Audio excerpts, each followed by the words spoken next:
everybody, I am Kenya and welcome back to my YouTube channel. And so in today's video, you're going to hear how I survived bankruptcy, okay? Alright, so I also have my bankruptcy discharge letter, so I can tell you exactly which type of bankruptcy that I did file. So I filed for this bankruptcy October 23rd, 2009. That's the day that I went to court, right? And the type of bankruptcy I got was, it was a discharge under the section 727 of Title 11 United States Code, and it was basically a chapter 7 bankruptcy, okay? So why I filed for bankruptcy? So firstly, I was not educated on finances. No one told me about finances. I had to find out the hard way. Made a lot of crazy mistakes with credit and just mismanaging my money, okay? Also, helping people out. Don't put people's cars in your names. Don't co-sign for people. I was putting people's cell phones in my name. I had a very close family member who asked me, who said, oh, I'm starting a business. Could you put my my employees' cell phones under your name? He had like 5 employees, so I got him 5 cell phones. One of his employees ran up the bill calling the Dominican Republic. My bill was $3,000 flat. And when I went to that person like, hey, this needs to be taken care of, crickets, ghost, nothing. I was left with that $3,000 bill. I used to be so naive and so nice when I was younger, like just helping everybody because I had it and I felt like I should be able to help other people. Kenya is not the same. That's the old Kenya. She's dead and gone. I don't do stuff like that, and I suggest that you not do it either. So I was so overwhelmed with debt. Like, the bill collectors were coming after me. They were sending me court letters. They was threatening to garnish my paycheck. Like, there was nights that I didn't even eat because I was so broke from paying off all of these bills. Especially bills where I was helping people out. I believe I paid like $5,000 to one creditor, and I was just tired of the rat race, working hard every day and trying to maintain my own personal life. I had my own apartment. I had a small child to take care of at the time, and I had absolutely no money, okay? And now that I'm flat broke, nobody is coming to help me out. That person who ran up my bills, when I was like, yo, can you help me out? I was starting to get behind the rent. They were like, oh, sorry, don't do it. Don't do it. Don't do it, okay? Do not put things in your name for people. Don't co-sign for people. Don't do it, okay? I'm just sharing my experience so that you don't have to make the same mistakes, okay? And the thing is, I had stress, anxiety, I was getting depression. Like, when your finances are in shambles, it takes a toll on you. And I realized I couldn't live like this. This was no way to live. So I literally went to a lawyer and was like, I need to file a bankruptcy, okay? So basically, I found a lawyer in my area. I don't have all of the paperwork because I would tell you which lawyer it was, but I think I probably threw it away when I was shredding papers because that was a part of my life that I just don't want to remember. So I probably was like, it's been 7 years since 2009, so I just shredded it up and just tossed it. So yes, I think I probably shredded it because this is a part of me that I just don't want to remember. So I only was able to find 1 page. So I found a lawyer and I said, listen, I need to file for bankruptcy. I have too many bills and I don't have enough money to pay. And basically, he charged me, I think it was $1,300 at the time or $1,400. I gave him like the cash or a check, I'm not sure. And then I had to prove that I was unable to pay the debt. And so I gave him my pay stubs, told him my rent, my expenses, how much I spend on food. And then when he put it all into the sheet that he had, it was like a negative balance. Like, I was still in a negative at the end of every month. And so that's how I was able to file my chapter 7 bankruptcy. However, if you are somebody who makes money and you're just mismanaging your money, you might not be able to get a discharge, you know what I'm saying? So I went to the lawyer, we talked, it was like a consultation. He told me his fee. I came back, I brought the money, and then I believe he started asking me, like, you know, my expenses and all the other stuff he put in his sheet.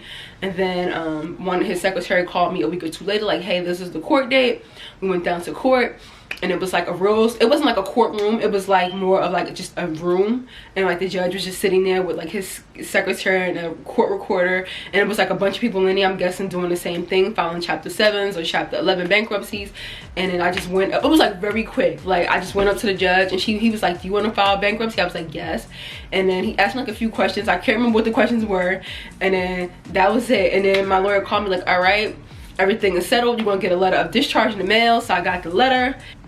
I got the letter like a month later from the court, basically saying that it was discharged or whatever. Now, after I filed for bankruptcy, my credit score went, it was already hit because I was so in debt and so behind on bill that it really hit, it took a nosedive.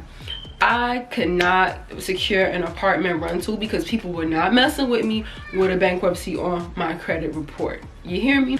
I also want to say that in 2013, I did buy a car. I was able to buy a car on my own with my own credit, and I think my interest rate for the car was like 3 or 4%, I'm not sure.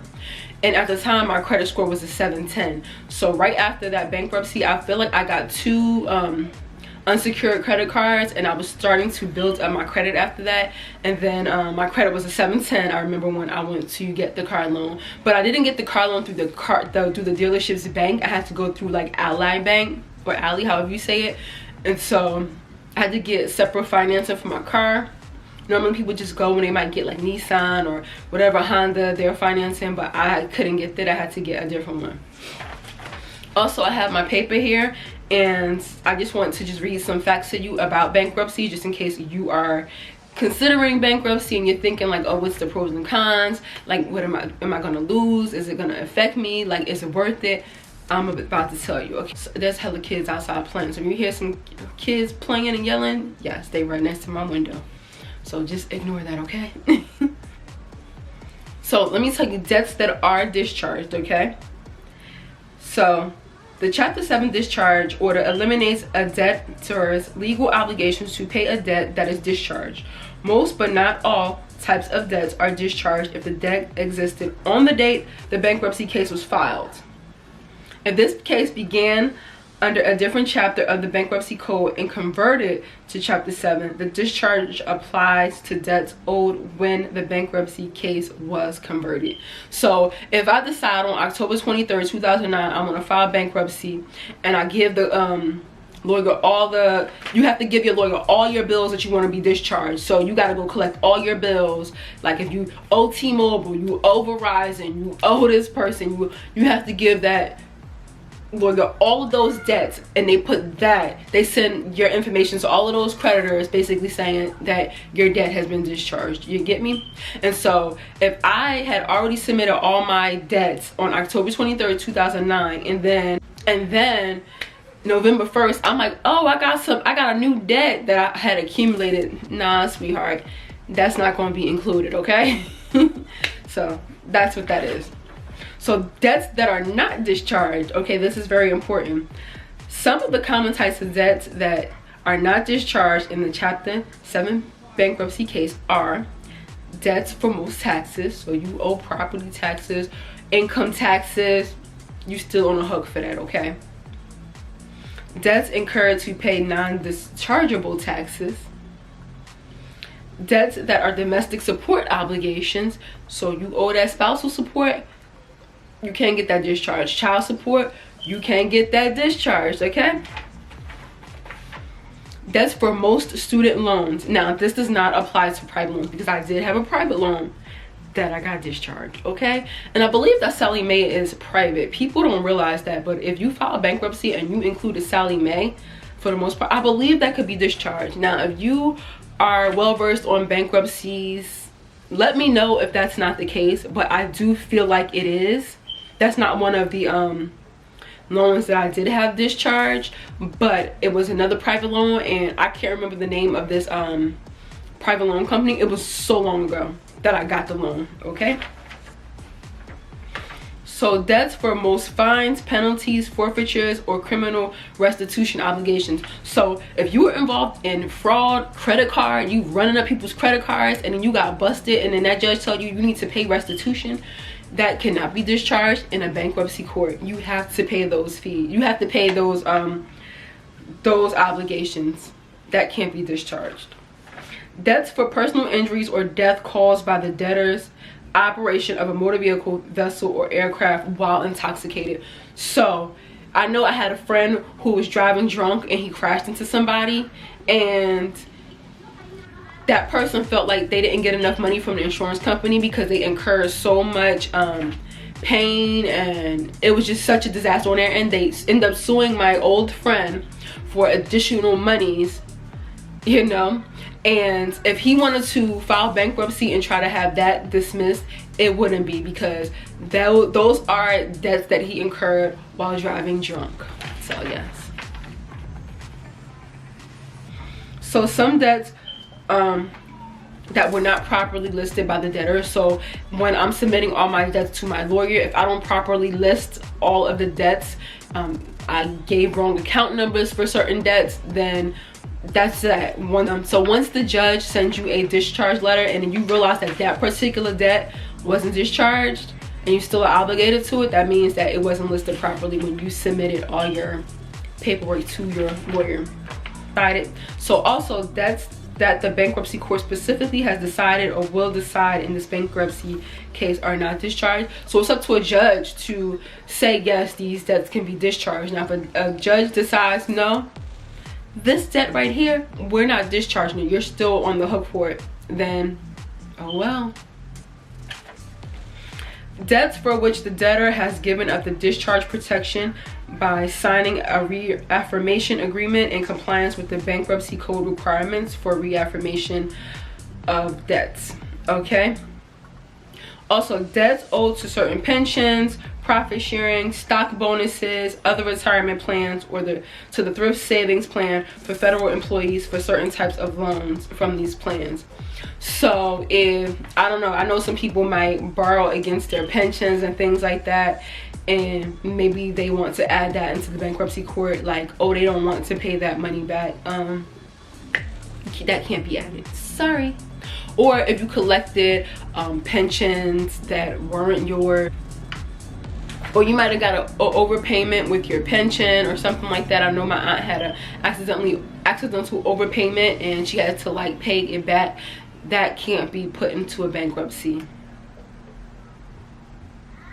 And so this information is only a general summary of the bankruptcy discharge. There are exceptions to these general rules because the law is complicated. You may want to consult an attorney to determine the exact effect of the discharge in your particular case, okay? So because I got a discharge of my debts, no creditors can come after me after this. It's done. It's a done deal. It's over. It's finished. It's finito. It's done. You heard? You hear me? So if you are in over your head, I know we just had the pandemic and people are barely keeping their heads above water, and you're wondering like, what should I do? Like, should I file bankruptcy?